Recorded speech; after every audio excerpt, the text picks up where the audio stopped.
Food is supposed to be gratifying to the senses. Nourishing yourself is gratifying. That is good. But is gratifying yourself nourishing? No, it's a one-way street. It's about sex, drugs, and snacks. I'm listening. Sex, drugs, and snacks. So food in the context of sex, food in the context of drugs, and food in the context of other taboo subjects that by virtue of their taboo increases their restriction. Now, for the sake of clarity, taboo in short means forbidding association with, which is why taboo things are typically considered topics of extreme discretion, like sex and drugs typically are. They're either spoken about behind closed doors or people avoid discussion of them entirely, okay? Now, this taboo increases restriction, which if you're following the writing of Dr. Kashey's book, I Can't Stand It, then you know this restriction ends up revving up a person's oh shit machine, call it. So this also like higher sympathetic nervous system tonus, etc., okay? In effect, your space between stimulus and response starts to shrink when you become impulsive and wound up. This space between you becoming stimulated and responding to that stimulus shrinks. And the chances of you doing something dumb are higher, and the chances of you doing something smart are lower, okay? That's essentially what happens when you rev up somebody's oh shit machine, okay? The space between stimulus and response shrinks. The urgency in that person builds by virtue of their impulsivity, the distance between stimulus and response. That gets cashed in, that urgency gets cashed in as a behavioral response and this is colloquially referred to as blowing out. You restrict long enough, you go, I can't stand it, and then you blow out, do something dumb, okay? This is in the context of blowing out, where a person overindulges in the thing that is restricted, okay? These things are most easily recognizable: blowing out, having a bunch of booze, maybe violent outbursts, holding in and finally slugging that person, okay? Sex, obvious, drugs, binge eating, etc. All generally speaking taboo subjects that people consistently restrict and blow out on, okay? The SRO cycle, okay, the stimulus response outcome cycle for this, what's called restriction disinhibition patterning for fancy science term people out there, can be represented as restrict, blow out, and punish. Restrict, blow out, and punish means I'm gonna hold it in until I can't stand it, and then I'm gonna really go ham. Hard as a mofo, as the kids these days say. And then you do that and you feel really bad and dumb about it because you broke your own rules, your demands of yourself, you blow out, and then you punish yourself. You call yourself a turd burglar, you treat yourself real nasty and all sorts of crappy things, which then prompts you to say, well, now I have to restrict myself even more, when the restriction to begin with is what was causing the blowout. So hopefully you understand how the SRO cycle relates to restriction, blowouts, and punishment in the context of restriction disinhibition pattern. How blowing out actually leads you or anybody to restrict yourself even more, which then leads to blowouts, okay? Causing more frustrating stimuli to emerge. In other words, you feel certain ways, have urges around food. Food stimulates you, right? Food stimulates you, has you thinking certain things. Those things you're thinking have you feel certain stuff, and those feelings make you urge to do something silly. You build an urge. So if you tell yourself to STFU and think about that, around certain foods you may have urges that you may want to cash in for a stupid behavioral response. Hopefully this is starting to make a little more sense now. This is relatively beefy. Again, we're already a few minutes in, so thinking caps on. Let's cover drugs first. Drugs. This is a post made by Sarah, and she made a wonderful post a couple weeks ago that we pocketed and using as an example now. So she said she got really excited about this Biscoff cookie butter because the nutrients in it were actually better for other delicious desserty items that she had, especially in the context of peanut butter. So the calorie density for her for this Biscoff cookie butter and the ratios that she wanted the nutrients to be in were different. But there's a catch. She said there's a catch. They don't tell you on the label that this is crack. That's the part that gets underlined and bolded, okay? Like you have a small amount and your senses go wild and all you want is more and more and more. Consider this a PSA and avoid it at all costs. Okay, first, Dr. Kashey has this PSA, sugary fat paste is delicious. This is my surprised face. So this is about the context of the thread and how serious it is taken, because yeah, that stuff is delicious. You go down the thread and you see, that stuff is delicious. It's dangerous. Keep it away from me. It's totally crack. Yeah, it is like totally crack. All you want is more and more and more. Look at these associations here. It's interesting to see how and when people draw a line between food and eating and purposeful intent to gratify a sensory desire. Sometimes that line is so fuzzy it may as well be gone in the context of people only eat in the context to gratify sensory desire, or gratifying sensory desire is the purpose of eating, when they are two separate things. And relaying drugs and food and sex together blur that line, because in most contexts those things strictly serve as sensory sensory gratification tools. And using food that way can lead to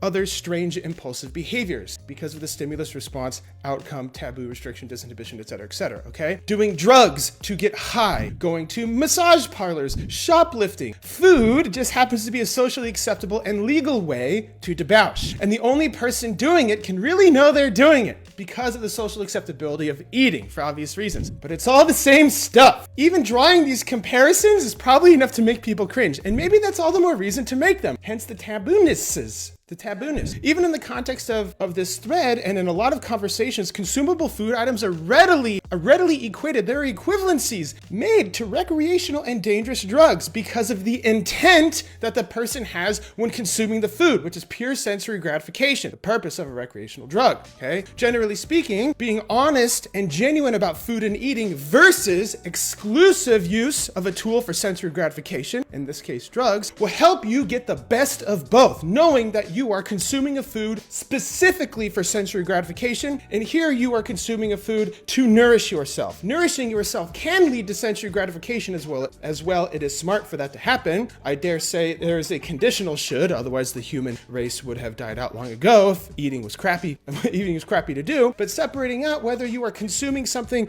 to nourish yourself or consuming something for sensory desire and separating those things ahead of time will allow you to keep a straighter head when in the presence of these food items, okay? Trying to replace one with the other, trying to replace food and eating and exclusive sensory gratification or confusing them gets weird. That's where guilt, shame, impulsivity, and other negative things start happening. Hopefully that makes sense. Being a crack addict is almost ubiquitously considered bad, and thus making a food item crack will probably, even if by accident, increase the likelihood of an impulsive habit-forming consumption of that food item. It's just food, unless you make it something else, like by making false equivalencies and then reinforcing those false equivalencies when you are stressed and frustrated, where you learn a little bit faster, okay? It's okay to use food in this way. Just be real about it and okay with it and make sure those times are separated. This is how you can get the best of both, okay? This will help keep it regulated. Okay, so let's move on to sex. Excuse me, everyone. Sex! There were tons of comments, right, about how people readily hide food from themselves, ban foods from the house, chastise other people from bringing those so-called trigger food, whatever you want to call it, whatever the flavor du jour is for the terminology now, because when they're around those foods, they have strong urges, okay? Indeed, this is a similar connection,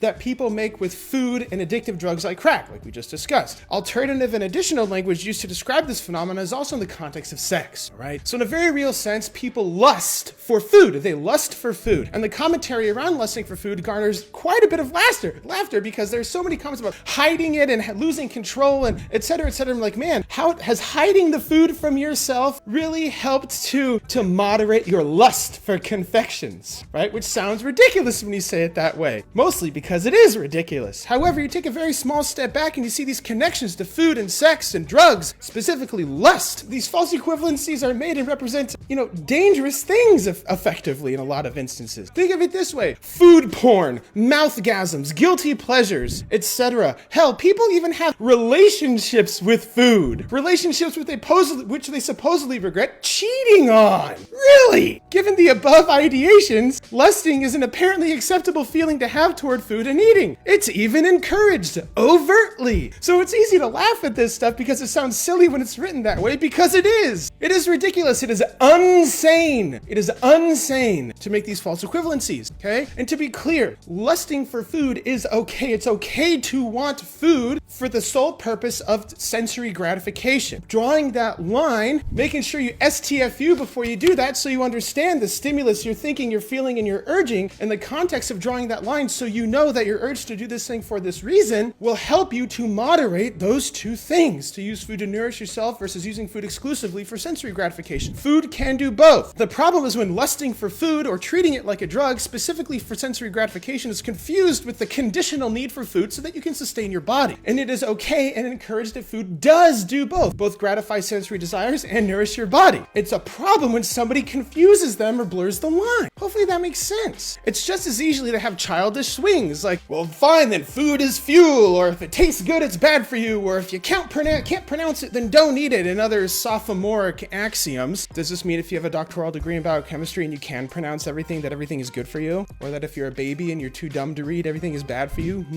Dumb babies, okay? This is, again, sophomoric and obviously falls flat. Food is supposed to be gratifying to the senses. Nourishing yourself is gratifying. That is good. But is gratifying yourself nourishing? No, it's a one-way street. Sometimes it happens backwards accidentally. Nourishing yourself is gratifying, but is gratifying yourself nourishing? Negative, okay? Keep these things in mind. If the intent of eating is to nourish yourself, the gratification will come on its own. If you're seeking gratification for the sake of gratification, you miss out on the nourishment part. Hopefully that makes sense and it sticks. Seeking gratification from food instead of nourishing yourself with it is what causes the distorted cognitive behavioral disconnect. It's what causes food to be so insanely stimulating, becoming a frustrated stimulus so that your thinking, feeling, and your urging ends up winding up that oh shit machine, and your space between stimulus and response shrinks so much you gotta cash in that urgency. You become so impulsive, you do something dumb, and then you punish yourself for the outcome, which then just leads to more restriction. Hopefully that makes sense. I'm gonna repeat that over and over, because if it is confusing, tell me and I can help explain it more and better. This is my lot in life, okay? Now this is doubly true when the gratification is in the form of negative reinforcement. That means if you eat when you feel bad to feel better, you reinforce the use of food as a drug or a sex object or whatever, okay? When you eat when you feel bad to distract yourself from it, or you eat to procrastinate, or you eat when you're bored or whatever, that's where these strange patterns emerge and you start blurring that line between sensory gratification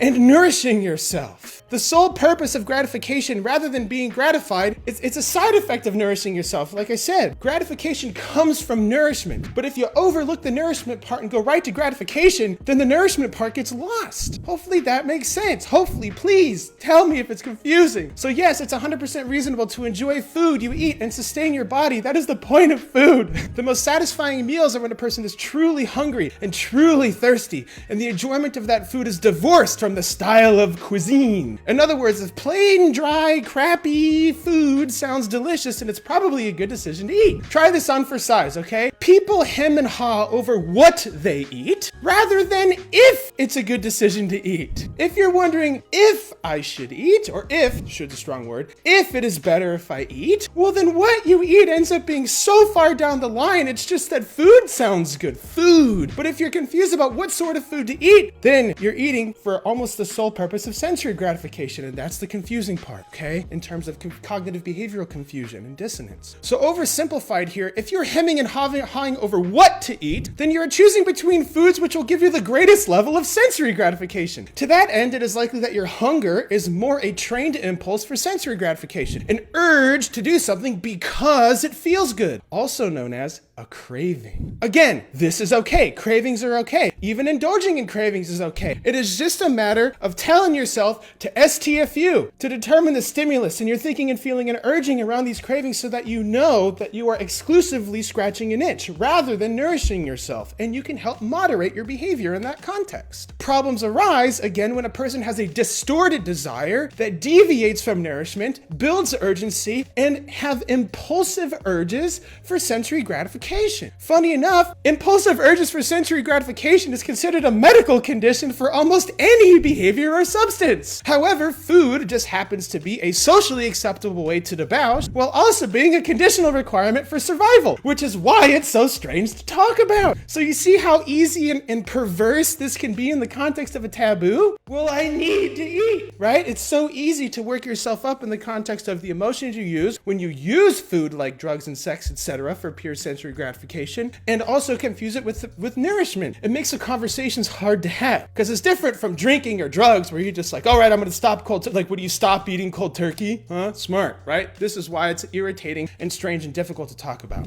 People use this social acceptability that it is okay to eat and okay to binge and okay to overindulge in food. It is socially acceptable, and the conditional requirement for health that you need food in order to be healthy as reasons to give themselves defensible permission to use food as a tool of exclusive sensory gratification. This tragically strengthens the impulsive desire for sensory gratification because you're able to reinforce the behavior by indulging in a craving every time you have a stimulus. That is the point. If you are stimulated and you have an aversion or an impulse, an urge to scratch that itch, and you respond by scratching that itch, you reinforce the behavior, create destructive outcomes, which then causes the stimuli to show up again and again. And you end up repeating and reinforcing this behavior over and over. Every time you pass the bowl and grab a piece of candy. Every time they see the bag and they snag a bite, get a handful. Anytime they see something in the break room. Anytime there's a sale at the store. Every time there's a meeting and where they pass the sign on the way home. All opportunities to reinforce that sort of distortion, that blurred line between nourishment and gratification. Remember, nourishment leads to gratification. As well, I would say it should, okay? But does gratification lead to nourishment?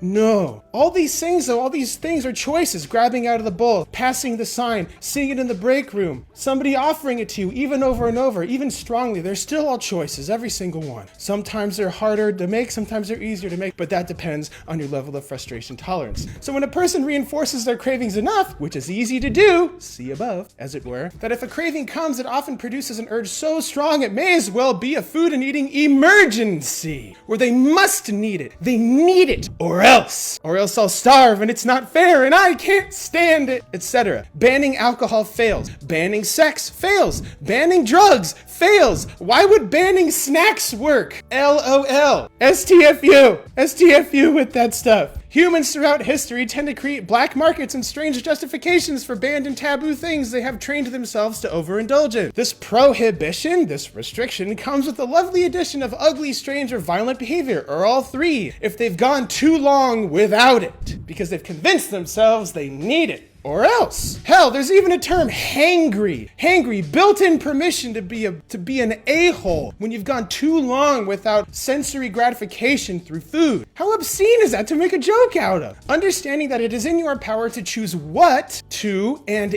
if to eat is a big deal. They are two separate and very important things. The if, way more important than the what. You can choose to only keep certain staple foods in the house. That is okay. That is encouraged. Nourishing yourself becomes easier, simpler, more effective, and you become more gratified, but for different reasons, and that's okay. However, banning food because you have given it power over your ability to choose, that's where things get strange, especially because you're the one with the brain that has decision-making neurons. And that thing is a lump of oxidizable carbon, probably made from corn parts. Sensical. Banning foods, although it does have a short-term practical advantage in the beginning, only reinforces that the snack has some magical power over your ability to make and act on decisions. This is why it's best that you STFU to really think about the stimulus that's driving your thinking, feeling, and urging, and audit whether the situation really makes sense and if it's really helping you instead of hiding from it or hiding it from yourself, like having it hidden from you. You can approach this rationally and constructively and deliberately so that you can have a deliberate response. You can approach the response rationally, have